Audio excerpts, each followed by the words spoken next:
الحمد لله رب العالمين والعاقبة للمتقين والصلاة والسلام على سيد الأنبياء والمرسلين۔ تمام ناظرین محترم، میں آج آپ حضرات سے جن سوالات کو اور ان کے جوابات کو شیئر کرنا چاہتا ہوں، جن شرعی مسائل کا تذکرہ اور ذکر آپ کے سامنے کرنا چاہتا ہوں، وہ میری اور آپ کی زندگی کے اگر یوں کہا جائے کہ شاید سب سے اہم مسائل ہیں تو شاید یہ جھوٹ نہ ہو، یعنی غلط نہ ہو۔ وہ مسائل کہ جن کے بغیر انسان پاک اور ناپاک ہونے کے حکم میں آتا ہے، وہ مسائل کہ جن کے ساتھ جو انسان کے ساتھ اس طرح سے جڑے ہوئے ہیں کہ جس طرح کے ساتھ انسان کی موت اور زندگی دونوں آپس میں کنیکٹ ہیں، اسی طرح کے وہ مسائل ہیں جو آپ کی زندگی کے ساتھ جڑے ہوئے ہیں۔ سب سے پہلا مسئلہ یہ کہ جس وقت آپ جو ہیں نماز کے لیے جاتے ہیں تو آپ پہلے وضو کرتے ہیں، اپنے آپ کو پاک کرتے ہیں۔ اسی طرح اس سے اہم بات یہ ہے کہ بعض اوقات انسان ناپاکی کی حالت میں چلا جاتا ہے کہ اگر وضو کرے بھی تو وہ پاک نہیں ہوتا، اسے ہم کہتے ہیں کہ اس پر غسل فرض ہو گیا ہے، واجب ہو گیا ہے۔ یعنی غسل سے متعلق بہت اہم مسائل ہیں کہ جن سے میں اور آپ شاید جو ہیں واقف نہیں۔ میرے بہت سے ایسے بھائی ہوں گے جو ان مسائل کو شرم سمجھتے ہوئے علماء سے نہیں پوچھتے، انہیں غسل کے اصل طریقے کا، غسل سے متعلق غسل کی سنتوں کا، اس کے فرائض کا علم نہیں ہوتا کہ غسل کس طرح سنت کے مطابق کیا جاتا ہے، کہ میرے نبی علیہ السلام نے کون سا طریقہ ہمارے لیے مختص کیا کہ انسان جو ہے اس طریقے کے ذریعے غسل کر کے اپنے آپ کو پاک کر لے۔ تو سب سے پہلے یہ میں آپ کو ان سوالات کے جوابات دوں گا کہ غسل جو ہے جب انسان کے اوپر فرض ہوتا ہے تو پھر وہ کس طرح سے غسل کرے تو وہ پاک ہوگا۔ آیا کہ اس نے اپنے جسم پہ پانی ڈالا، کیا وہ پاک ہو گیا؟ بالکل بھی نہیں۔ یا پھر اس نے کسی حوض کے اندر یا تالاب کے اندر، سوئمنگ پول کے اندر غوطہ لگایا، کیا وہ پاک ہو گیا؟ بالکل بھی نہیں۔ بلکہ وہ پاک اس وقت ہوگا جب وہ غسل کے فرائض کو سر انجام دے گا۔ سب سے پہلی بات یہ ہے کہ غسل کے فرائض ٹوٹل صرف 3 ہیں، مختصر سے ہیں، اور غسل کی جو سنتیں ہیں وہ 5 ہیں، شاید اس سے زیادہ بھی ہوں، لیکن جو اہم سنتیں ہیں وہ صرف 5 ہیں۔ میں آپ کو بتاتا ہوں کہ سب سے پہلے کہ جب آپ غسل کرنے کے لیے غسل خانے میں جائیں تو آپ نے سب سے پہلے اپنے دونوں ہاتھ اپنے گٹوں تک دھو لینے ہیں۔ یہ جو گٹ ہوتے ہیں نا، ان تک اپنے ہاتھوں کو دھو لینا ہے۔ اس کے بعد آپ نے دوسرے نمبر پر آپ نے کیا کرنا ہے کہ آپ نے استنجا کر لینا ہے، اور تیسرے نمبر پر آپ نے کیا کرنا ہے، جہاں پہ نجاست لگی ہو اس جگہ کو آپ نے دھو لینا ہے، پاک کر لینا ہے۔ اور اس کے بعد آپ نے کیا کرنا ہے، وضو کر لینا ہے، جو آپ نماز کے اندر کرتے ہیں۔ جب آپ وضو کر لیں گے اس کے بعد، یہ میں آپ کو مکمل سنت کے مطابق طریقہ سمجھا رہا ہوں، جب آپ وضو کر لیں گے اس کے بعد آپ نے کیا کرنا ہے، اپنے سر کے اوپر پانی ڈالنا ہے۔ کتنی مرتبہ ڈالنا ہے؟ پہلے 1 مرتبہ ڈالنا ہے، پھر دائیں کندھے پر ڈالنا ہے، پھر بائیں کندھے پر ڈالنا ہے، پھر اس کے بعد اپنے جسم کو اپنے جسم پہ اپنے ہاتھ کو پھیر لینا ہے تاکہ جسم کا کوئی حصہ خشک نہ رہے۔ جب آپ جسم پہ ہاتھ پھیر لیں گے تو آپ نے پھر 2 مرتبہ اسی طرح سارے جسم پہ پانی ڈالنا ہے۔ جب آپ پانی ڈال لیں گے تو اس کے بعد آپ نے 3 مرتبہ کولی اس طرح سے کرنی ہے کہ آپ کے حلق تک پانی چلا جائے۔ اگر آپ کو تکلیف ہوتی ہے غرارے کرنے میں تو آپ اچھی طرح کولی کریں، اور منہ بھر کے کولی کرنے کے بعد تھوڑا سا پانی پی لیں، اس سے آپ کا حلق جو ہے تر ہو جائے گا اور آپ کا یہ فرض ادا ہو جائے گا۔ اور اس کے بعد آپ نے کیا کرنا ہے، ناک کے اندر پانی ڈالنا ہے، اسے اس طرح سے کھینچنا ہے کہ آپ کی نرم ہڈی جو ہے وہاں تک پہنچ جائے۔ اگر نرم ہڈی تک پانی نہ پہنچا تو آپ کا غسل بالکل بھی نہیں ہوگا۔ اگر آپ نے کلی کو چھوڑ دیا تو بھی آپ کا غسل رہ گیا۔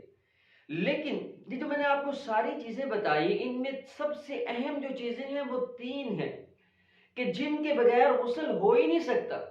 اگر آپ نے وضو نہ بھی کیا تب بھی آپ کو غسل ہو جائے گا۔ اگر آپ نے دونوں ہاتھ گھٹنوں تک، یہ جو آپ کے گھٹ ہیں یہاں تک نہ دھوئے، ڈائریکٹ جسم پہ پانی ڈال لیا تب بھی ہو جائے گا۔ لیکن وہ آپ خلاف سنت کریں گے، آپ سنت سے ہٹ کے غسل کریں گے۔ لیکن جو فرض ہے نا 3 سب سے اہم، اگر ان میں سے کسی کو بھی ایک کو بھی چھوڑ دیا تو آپ کا غسل قطعاً نہیں ہوگا۔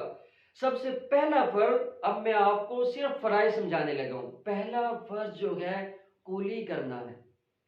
1 مرتبہ کلی کرنا فرض ہے، 3 مرتبہ کرنا سنت ہے۔ پھر 1 مرتبہ ناک میں پانی ڈالنا فرض ہے، 3 مرتبہ سنت ہے۔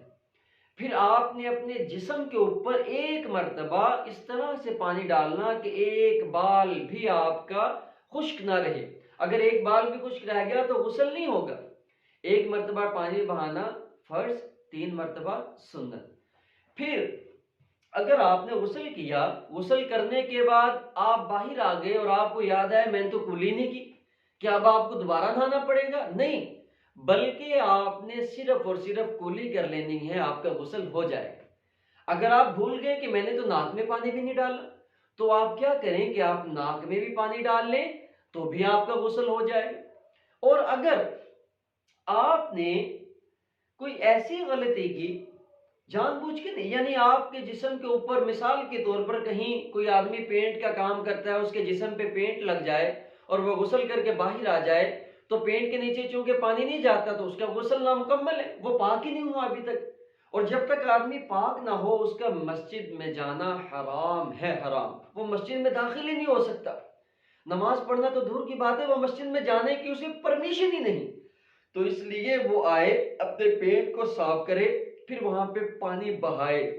بعض لوگ یہ سمجھتے ہیں کہ اگر کوئی جگہ خشک رہ گئی تو وہاں پہ گیلا ہاتھ پھیر لے، وہ کافی نہیں ہے، بلکہ اس کے اوپر پانی بہایا جائے کہ اس سے بہہ کے جائے، تب اس کا فرض ادا ہوگا۔ اور میرے دوستو، اگر کچھ خواتین ایسی ہوتی ہیں کہ جو گھر میں کام کاج کرتی ہیں، ان کے ہاتھوں کے اوپر اگر نیل پالش لگی ہوئی ہے تو جب تک نیل پالش نہیں اترے گی اس وقت تک نہ ان کا غسل ہوگا نہ وہ پاک ہو سکتی ہے۔ اگر وہ کوئی کام کر رہی ہیں، مثال کے طور پہ آٹا گوندا، آٹا لگ گیا اور وہ اتنا سخت ہارڈ ہو گیا، خشک ہو گیا اور اس کے نیچے پانی نہ پہنچا، تب بھی ان کا غسل نہیں ہوگا۔ مردوں کی نسبت خواتین کے زیادہ مسائل ہیں، لیکن ان تک آگاہی نہیں ان مسائل کی، وہ انہیں سمجھتی نہیں۔ اور میرے دوستوں، کچھ لوگ انہیں اس لیے نہیں پوچھتے کہ انہیں شرم آتی ہے کہ لوگ کیا سمجھیں گے، یہ ساری زندگی اسے غسل کا ہی نہیں پتا تھا، کیا یہ ناپاک ہی پھرتا رہا۔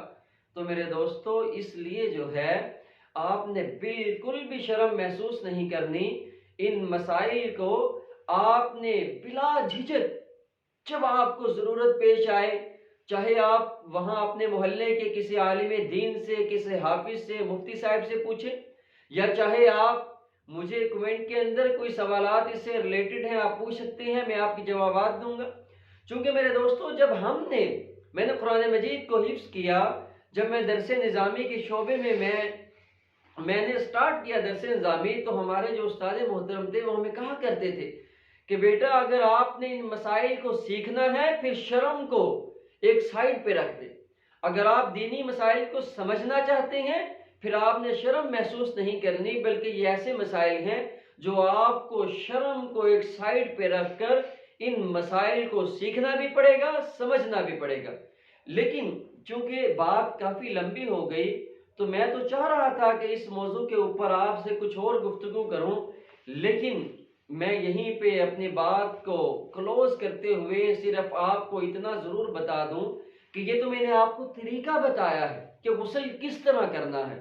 خالی تولیہ، صابن یا تیل لگا لینے سے غسل نہیں ہوتا، غسل فرائض کے ساتھ ہوتا ہے، سنت کے ساتھ ہوتا ہے، وضو کرنے کے ساتھ ہوتا ہے۔ آئندہ میں کوشش کروں گا کہ اپنی آنے والی نئی ویڈیو کے اندر آپ کو وہ چیزیں بتاؤں کہ غسل جن سے فرض ہوتا ہے۔ غسل فرض کیسے ہوتا ہے؟ کیا خالی احتلام ہو جانا، کیا یہی غسل کے فرض ہونے کے لیے کافی ہے؟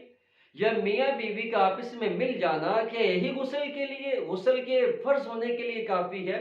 نہیں میرے دوستو، اتنے پیچیدہ اور چھپے ہوئے مسائل ہیں کہ جن سے ہماری پبلک اور ہمارے جو ناظرین ہیں وہ ناواقف ہیں. انہیں پتہ ہی نہیں ہوتا کہ ان کے اوپر غسل بھی واجب یا فرض ہو جاتا ہے، لیکن وہ اپنے آپ کو بری الذمہ سمجھتے ہیں. وہ کہتے ہیں کہ ہم نے کوئی ایسا کام ہی نہیں کیا، لیکن ان کے اوپر غسل فرض ہوتا ہے، اور وہ غسل کیے بغیر ہی وہ مسجد میں بھی جا رہی ہیں، کاروبار بھی کر رہی ہیں، رزق کی برکت بھی ختم ہو رہی ہے، اور وہ انہیں بالکل نہیں پتا کہ آپ کا تو مسجد میں جانا جائز ہی نہیں، نماز پڑھنا تو دور کی بات ہے.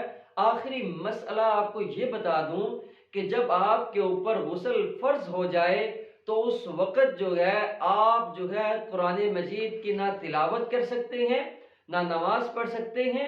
ہاں صرف ایک چیز کی پرمیشن ہے، وہ ہے صرف ذکر اذکار کرنے کی.